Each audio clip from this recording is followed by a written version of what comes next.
mi español no es very good looking, so si hay unas palabras que tengo que hablar en inglés, lo voy a decir en inglés. Si tiene preguntas al final, vamos a tener unos cuantos minutos para tener preguntas también.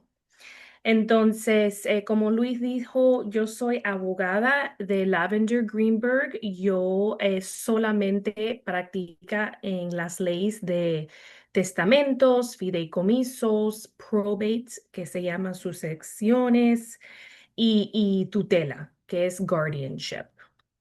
Entonces, vamos a empezar en hablar en qué pasas con sus bienes si fallece sin un testamento o sin un fideicomiso. Gabriela, ¿puede ir al próximo? Ok, next. El introduction y el próximo. So, ¿qué sucede con los bienes si alguien fallece sin testamento o fideicomiso?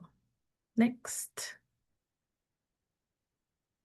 So, hay unas palabras que usamos que se llama intestate, intestado, o testate, testado. So, cuando alguien fallece sin un testamento, nosotros decimos intestado, un probate intestado, y si alguien fallece con un testamento, es un probate testado. Próximo. Hay gente que sí pueden tener un testamento, pero todavía tenemos que irnos con intestado. Y ahora como hay online wills, hay ChatGPT, hay mucha gente que están haciendo los testamentos en el internet, lo hacen con un contable o alguien que no de verdad debería hacer un testamento, ¿no? Entonces, yo he visto testamentos que son inválidos, no tenía un notario o no tenía dos testigos, o puede ser que hay una parte o un bienes que no tenían beneficiarios, o puede ser que alguien fallece con un testamento, pero todavía tenemos que ir con las leyes de Florida intestado. ¿Ok? Próximo. So, en la izquierda es qué pasa con cuando alguien se fallece sin testamento y estás casado. Y en el derecho son las leyes que dicen cuando alguien no estás casado. Entonces, si estás casado y tienes hijos del mismo matrimonio, todo vas a pasar a tu esposa o tu esposo 100%. Si hay una blended families, como nosotros decimos, una familia mezclada, que es un matrimonio, un segundo matrimonio y hay hijos de un primer matrimonio. Entonces, los bienes van 50% a marido o marida y 50% a los hijos.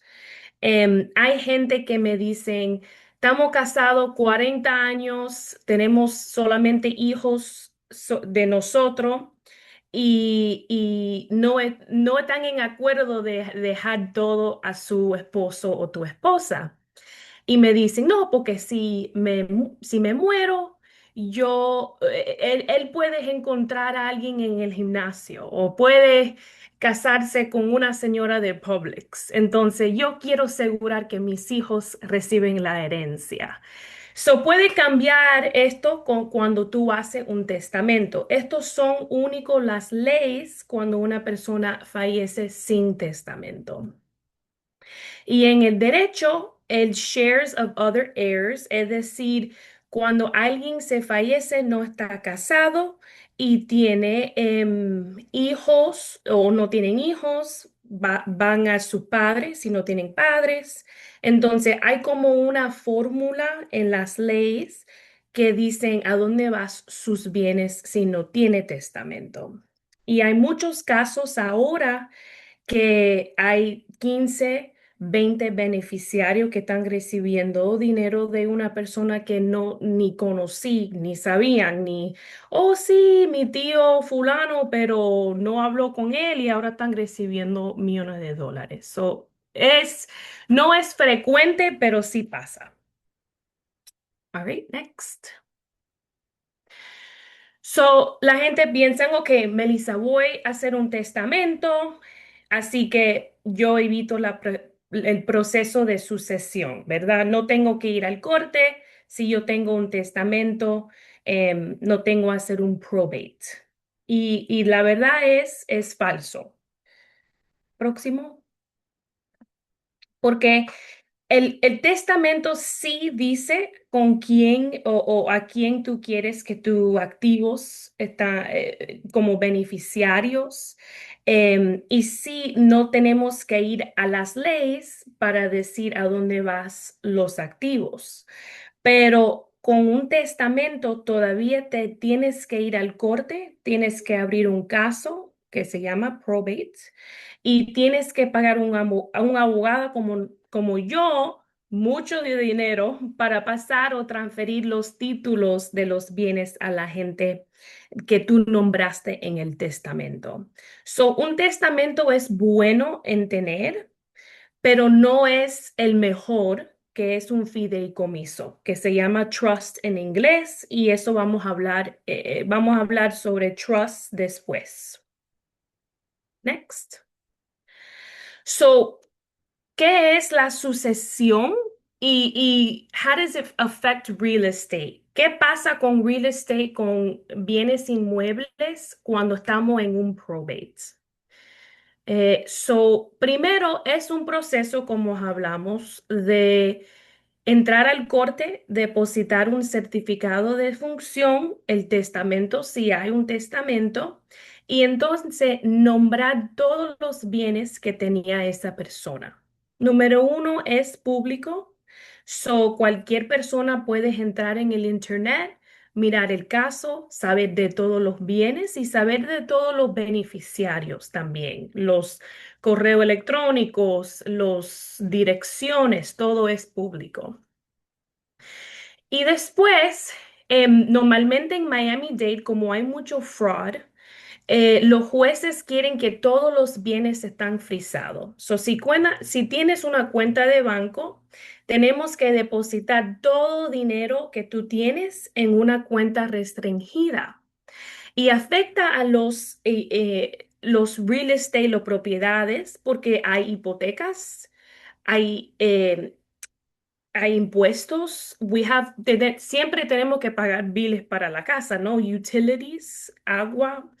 Entonces, ¿cómo pagamos por eso si todo está restringida en una cuenta? Tenemos que hacer una petición, tenemos que coger un orden del corte que diciendo sí, puedo pagar esto. Y cada petición, cada orden cuesta dinero. Entonces, es un proceso muy lento y muy complicado.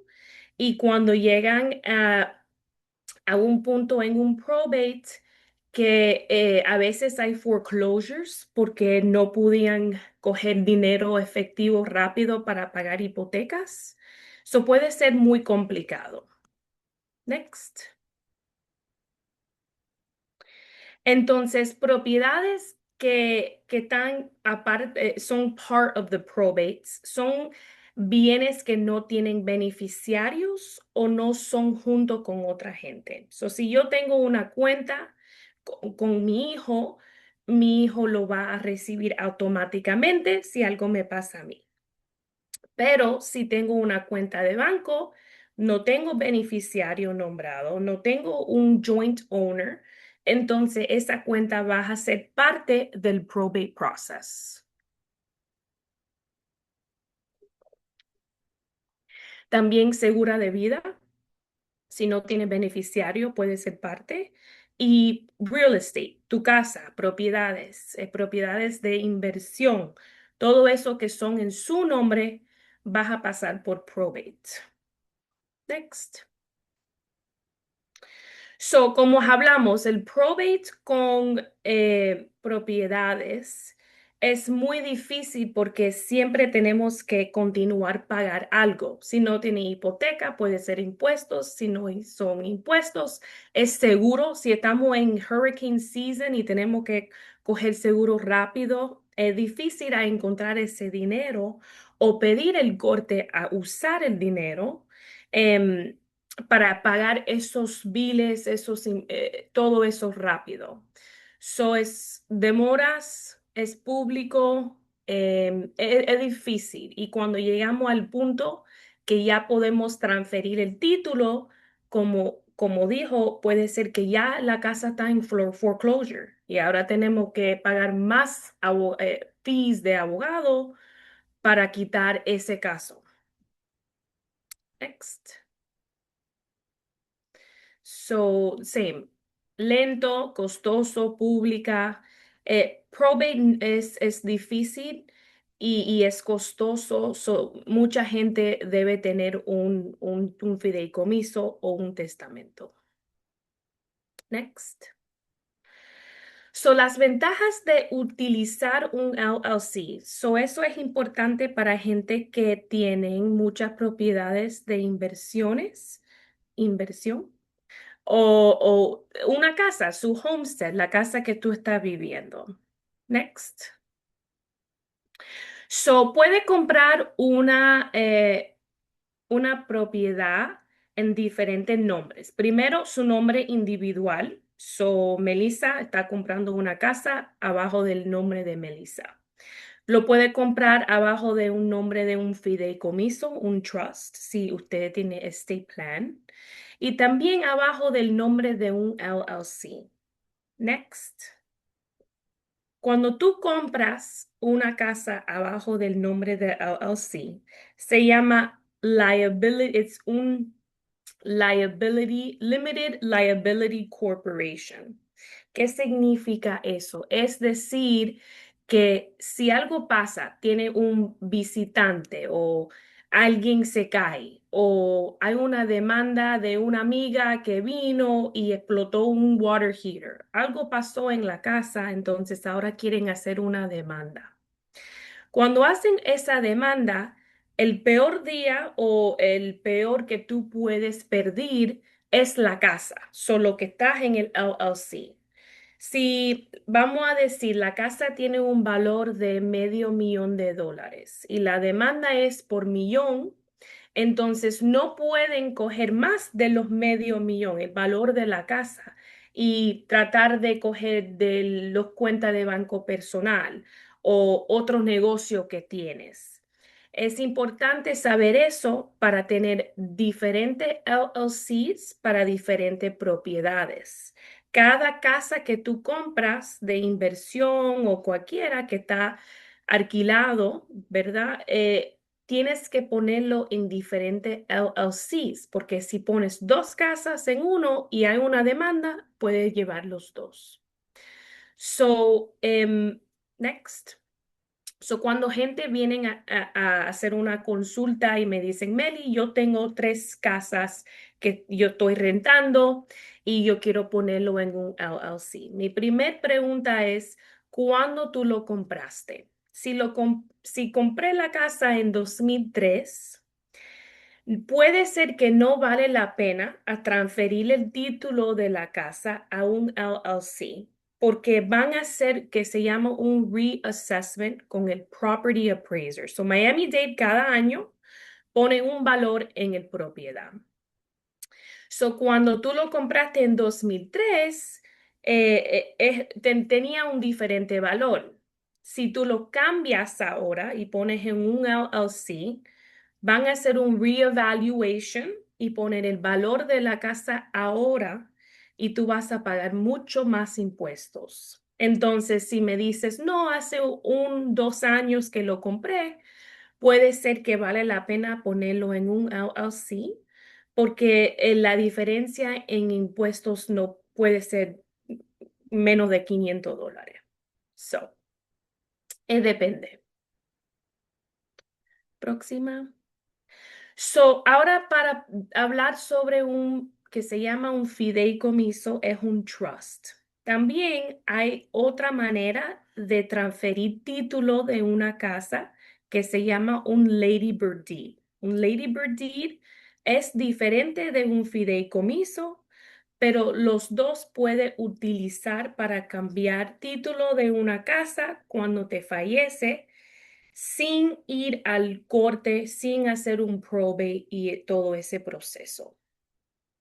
Next. So, un fideicomiso. Un fideicomiso es hacer los papeles con un abogado y poner todos los bienes en un fideicomiso. So, en vez de tener la casa en su nombre, van a tenerlo en nombre de un trust. Y el trust, tú vas a seguir con Homestead Exemption. Tú vas a seguir como normal, pagando impuestos normal, no hacen un reassessment y todo es normal. Tú usas su Social Security Number también, es regular, no cambia de impuestos, no tiene que pagar más impuestos para tener bienes en un fideicomiso. Y también mucha gente piensa que, oh, si pongo todos mis bienes en un fideicomiso, voy a evitar acreedores. Creedores, that's creditors. Y eso es falso, no es verdad. El trust es el nombre tuyo, pero como un alter ego que se llama en inglés.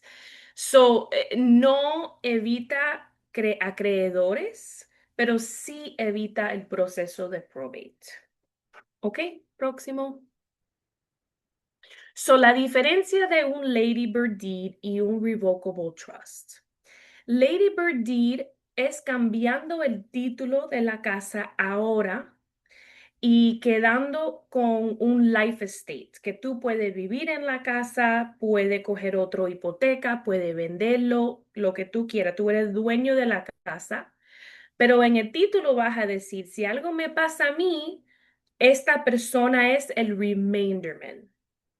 Lo que pasa con un Lady Bird Deed es más cost effective, más barato que un fideicomiso, porque es solamente cambiando el título de una propiedad. Pero con el Lady Bird Deed no hay una persona contingencia, like a contingent person, sucesora, como si algo pasa a esta persona, ¿a quién va la propiedad? Con un fideicomiso sí puede tener ese lenguaje. Tú puedes decir, yo quiero que pase mi casa a mi hijo. Si mi hijo no está viviendo en ese momento que yo fallece, yo quiero que la casa va a mis nietos, los hijos de mis hijos. Entonces, es un poco más costoso tener un fideicomiso, pero tiene más seguridad que la propiedad va a pasar a la gente que tú quieres. Y tú nunca sabes, tú puedes estar en un viaje con su hijo y los dos están en un accidente o algo así. Un Lady Bird Deed es bueno, yo lo hago todos los días, pero un fideicomiso es un poco más seguro. Próximo. Vamos a hablar sobre homestead. Homestead es la palabra decir su casa principal, la casa que tú estás viviendo. Y homestead es muy particular a Florida. Hay muchos estados like Wisconsin, New York, California, no tienen homestead. Y homestead tiene muchas reglas en protecciones, con quién tú puedes dejar su casa. Y it's very important que tú estás hablando con un abogado que hace esto porque puede ser que tú lo dejas a un amigo y es inválido, muy complicado. Vamos a hablar sobre las protecciones de Homestead. Next.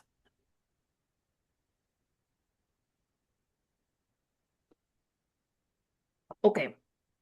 Hay una protección sobre impuestos.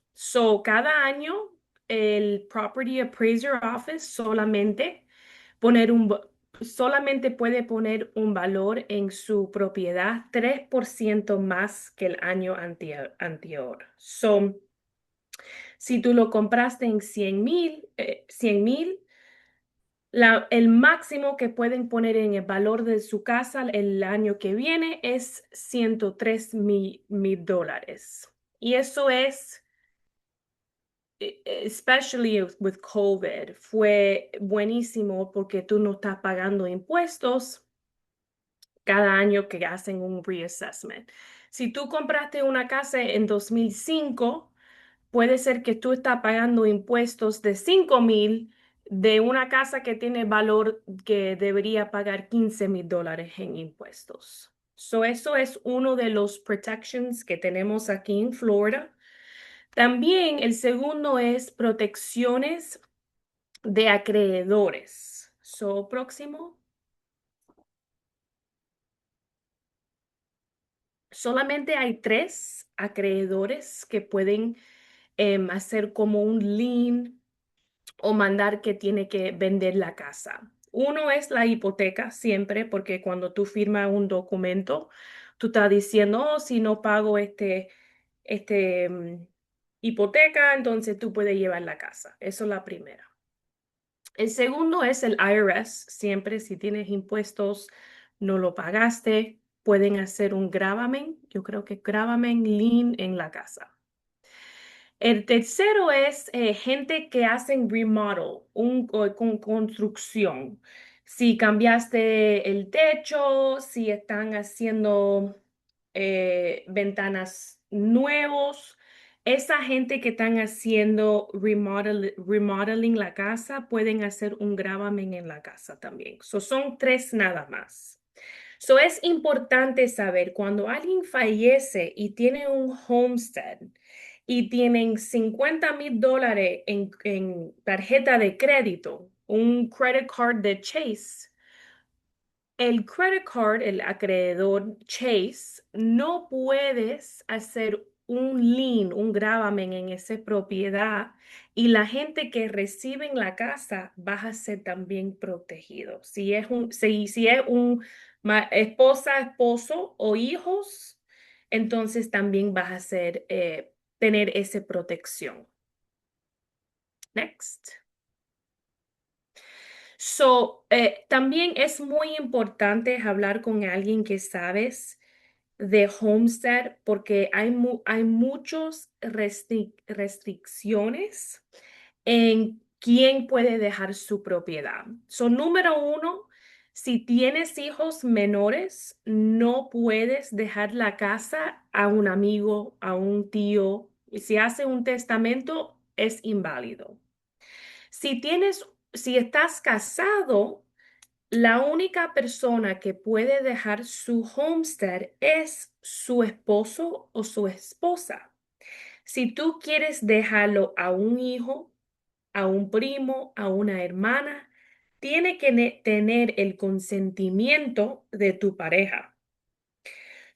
Puede ser que tú haces un testamento. Oh, no voy a decir a mi esposo, yo quiero dejar la casa y es en el nombre mío y estoy casada. A mi hermana, pero no le diga nada a mi esposo que él no pagó nada. Cuando yo fallece, ese testamento va a ser inválido porque mi esposo no hizo un consentimiento o no teníamos un prenuptial agreement, un contrato de matrimonio que tú puedes decir, no, yo no quiero nada del homestead. Es importante saber de eso antes de dar su homestead en un testamento, en un fideicomiso. Hay muchas restricciones. Próximo. Y impuestos. Impuestos, todo el mundo tiene que pagarlo. Siempre es un topic que la gente quiere hablar y siempre me dicen, Meli, si yo fallece, ¿cuánto tengo que pagar en impuestos? Próximo. Impuestos son diferentes si es ciudadano o residente o una persona que es como extranjero, foreign. Hay un exemption, exención. Cuando alguien se fallece, tienes bienes de 13 millones, es 13,61, 13 millones de dólares, que son gratis, no tiene que pagar impuestos. Pero son los bienes del mundo entero. Si tiene propiedad en Nicaragua, tiene una cuenta de banco en España, incluye seguro de vida, todo eso junto no puede ser más de 13 millones de dólares. Hace como 10 años, 8 años que las leyes estaban en $5 millones. Yo sé que Trump lo cambió ahora y puede ser que el próximo presidente lo cambias otra vez. So, siempre esta exención estás cambiando. Entonces, por ahora es 13 millones. Si fallece con bienes más de 13 millones, tiene que pagar impuestos de 40% y tiene que pagar en efectivo 9 meses después que la persona fallece. So, hay gente que saben que van a tener que pagar impuestos, so compran seguro de vida o diferentes cosas que los beneficiarios pueden recibir efectivo, cash, cuando fallecen. Próximo. Y la diferencia de un ciudadano y un inverso extranjero. So, este es muy importante para realtors, gente que están vendiendo propiedades, a gente que son foreign investors, inversor extranjero. I'm going to practice that one. Puede ser que no son residentes, no son ciudadanos, pero le encanta el sol de Florida y quiere venir 2 o 3 meses cada año. Entonces quiere comprar un condo en Miami Beach. Es importante que saben, si compras el bien, la propiedad en su nombre y fallece, el exención no es 13 millones, son $60,000. Yo tuve un caso que era un señor que compré una casa en 2005, falleció en 2023. So, cuando compré la casa era como 400, algo así. Cuando falleció ya tenía un valor de $1 millón, pero no eres residente y no es ni ciudadano. Entonces tenía que pagar impuestos de casi media millón de dólares porque tenía solamente esa exención de $60,000. So, es muy importante. Hay diferentes maneras que pueden comprar propiedades. Puede comprarlo en una compañía que el dueño es otra compañía de otro país para evitar esto, pero tiene que hacerlo antes de comprar la propiedad. El próximo. Y al final, siempre cuando hacemos testamentos, fideicomisos, hacemos documentos de incapacidad. So, todo que hablamos es qué pasa cuando alguien fallece, pero la gente también no piensa, bueno, si todavía estoy aquí, pero estoy en incapacidad, ¿quién va a tomar las decisiones médicas, financieros? So, esos documentos, yo creo, en mi opinión, son importante, más importante del fideicomiso porque tú estás todavía viviendo. Next. So, hay 5 diferentes documentos. Un durable power of attorney, un poder notar. Yeah, that one I don't know. Power of attorney. So, ese documento es nombrar a una persona, un agente, un agent, a tomar decisiones financieras. El healthcare surrogate se llama en inglés, es nombrar una persona a tomar decisiones medicales. El HIPAA es lo mismo que cuando alguien es tomando decisiones medicales para ustedes que pueden mirar los documentos médicos, su archivo médico. So, ese documento es, si algo me pasa a mí, estoy en un accidente y estoy en el hospital y tengo que hacer un procedure y el doctor no sabe si tengo este papel, si lo tengo, quién está nombrado como la persona que puede tomar decisiones por mí. Hay mucha gente que no tienen estos documentos y vamos a decir que es una familia mezclada. El doctor va a decir, yo no sé si el marido es la persona que puede tomar estas decisiones o son los hijos adultos. So, es fácil en esa situación a tener litigation. Eso nosotros hacemos mucho porque en ese momento es emergencia, tiene que tomar la decisión del procedure que van a hacer y el doctor no sé con quién escucha, right? Who's gonna make that decision? So, incluido de todos los paquetes que nosotros hacemos, hacemos los documentos de incapacidad. So, eso es todo. Luis, vamos a hacer preguntas. Sí, bueno, primero que nada, muchas gracias, Melissa. Tu español está muy bueno. Sí, Estás. estaba practicando. Ah, Melissa, hay algunas preguntas en el chat y vamos a pedirle a las personas que también puedan quitar el mute si tienen otras preguntas adicionales. No sé si las puedes leer en el chat, las preguntas que Ok, hay. hola, el trust no tiene que registrarlo en el corte. No, un fideicomiso, un trust es privado. Si falleces, es privado, no tiene que ir al corte. Y cuando tú lo haces, no tiene que to register con el corte tampoco. Pero es importante a decir a su familia que tú tienes un fideicomiso. Yo tenía un caso que la familia no sabía. Hicimos un probate y al final encontramos un fideicomiso.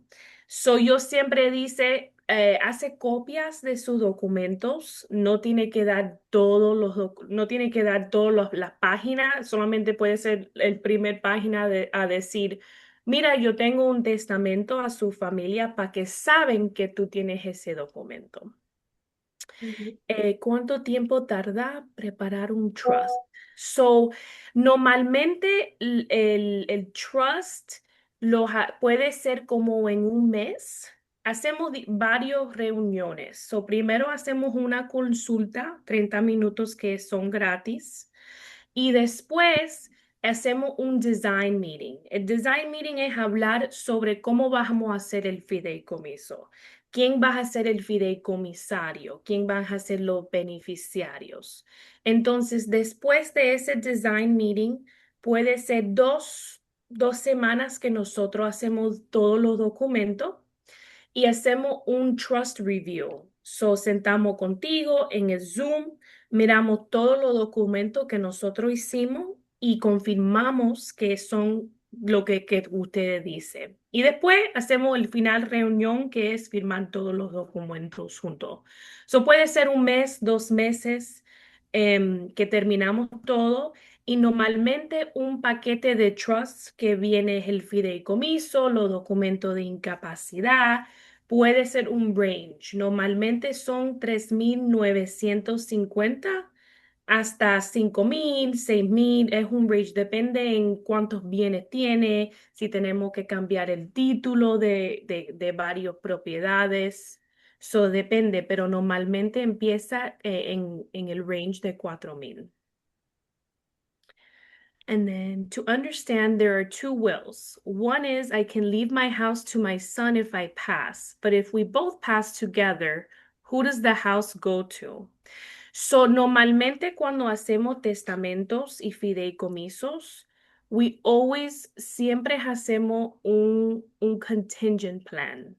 Es decir, que si algo me pasa a mi hijo y él no está viviendo en el momento que yo muero, entonces yo quiero que ese viene pasa a otra persona. So, en un testamento o en un fideicomiso, si tienes un abogado bueno, siempre van a preguntar, ok, vamos a poner otra persona, otro beneficiary si algo pasa al primero. perdón, si quieres también darle la respuesta en inglés como la pregunta le hizo en inglés por si acaso, just make sure that since Yep. the question was in English. Yeah, so if you meet with an attorney, they're usually going to ask you to have a contingent beneficiary. So whether it's in a will or whether it's in a trust, you always want to name somebody as a successor in the event that a simultaneous death. I had a case where it was a couple and they were married and they both died. And they Mm. both died in their home, and an investigator could not determine who had passed away first. The woman was dead in the kitchen, the man was dead in the room. And so fights started because there was no trust that said if we both die at the same time, who gets the assets? And it was really important because she had her own kids, he had his own kids. And then, of course, the kids are saying, no, my dad lasted a minute past the mom, right? And so if that was the case, then dad's kids get it. So it's really important to have that kind of provision or language in your documents. Anyone else has a question? Well, You can unmute if you want also. Si, te pueden quitar el mute si tienen preguntas. in the meantime, I do have one comment and a question, Melissa.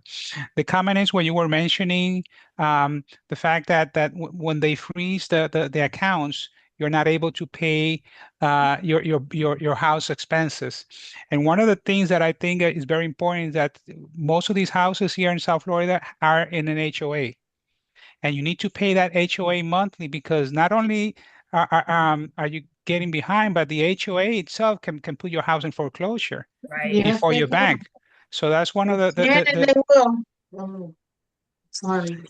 and also my question is regarding the when you mentioned that if the person has owned the house in 2005 and if they try to put it into an LLC now, it's going to recalculate the value of the house for tax purposes. I'll translate in Spanish a little bit. So, but if that property was not a homestead, it was an investment property, the property has actually accumulated its value to the point where they change it into an LLC. Is not going to make much of a difference. Am I right with that? So there was a new law that was passed, I believe it was in 2018 or 2019, where there is a non-homestead cap.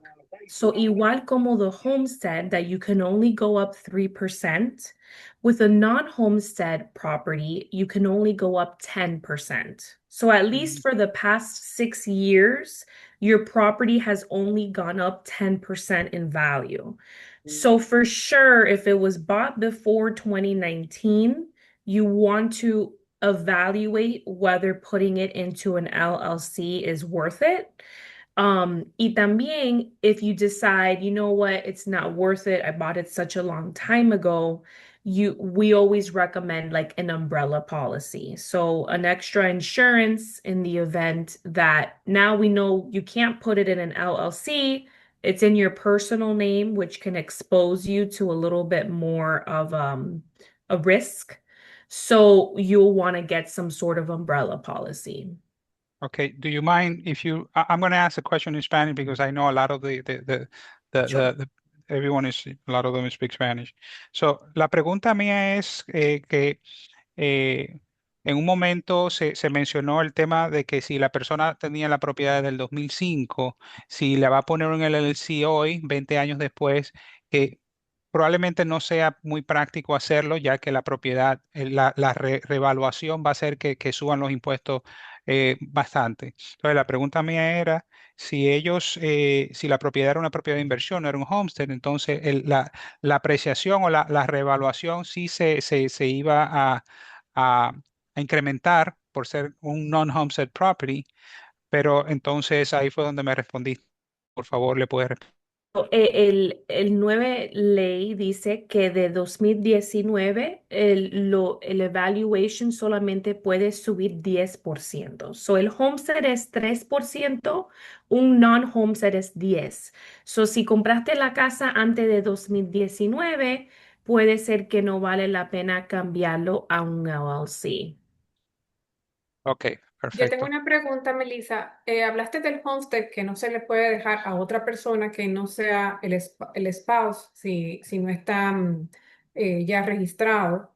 Si es una propiedad de inversión, esa persona puede dejársela a otra persona que no sea Sí. el esposo. Sí, so es solamente Homestead que tienen esas Restricción. restricciones. Ok. Si tiene diferentes propiedades, lo puede dejar. One rule en Florida que es muy importante de saber es tú puedes disinherit, no sé cómo, dejar nada. Desheredar, desheredar. Desheredar sus hijos. So, si quieres y está bravo, tú no quieres dejar nada a sus hijos, lo puedes hacer.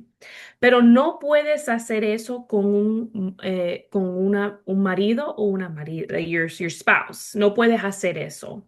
Mm. Hay algo que se llama elective share en Florida, que si vamos a decir que yo estaba bravo con mi esposo, yo hice un testamento, me fallece y yo dejé todo a mis hijos.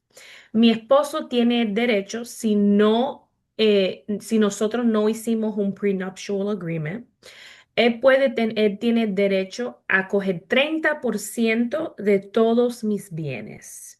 So, in English to say you can disinherit your kids, but you cannot disinherit your spouse in the state of Florida without a prenuptial or a postnuptial agreement.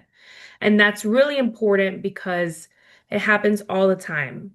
Al final, alguien se casó por the third time, es su segundo matrimonio. Los hijos del primero llevan al madre a una abogada para asegurar que dejan todo a ellos y no el marida nueva. Y entonces esa persona fallece y ahora están fajando porque el esposo, claro que va a hacer la elección para coger 30% de todos los bienes. Ok. ¿Alguna ¿Alguna pregunta? otra pregunta? Ok, yo tengo otra pregunta. Eh, para los inversionistas, se habló en un momento de los extranjeros. Para los inversionistas extranjeros que tengan propiedades aquí en la Florida, ¿se puede hacer un trust? Sí pueden hacer un trust, pero no evita la problema de impuestos. So sí evita la problema de probate, pero tiene que pagar los impuestos. So es mejor hacer puede ser un poco complicado con un abogado bueno, pero puede comprarlo en una compañía que el dueño de la compañía es otra compañía del otro país y así que el dueño no es la persona, es otra compañía.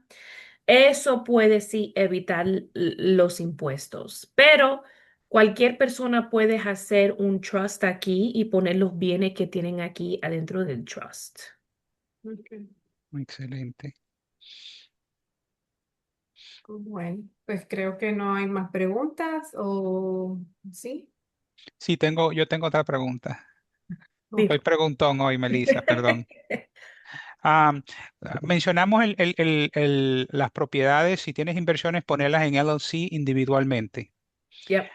Si tú decides no ponerlas en LLC, pero sí las quieres poner en un trust, esas propiedades, si en una de ellas hay una demanda, todas las que están a mi nombre están dentro de esa sombrilla de la demanda, aunque están ya todas en el trust.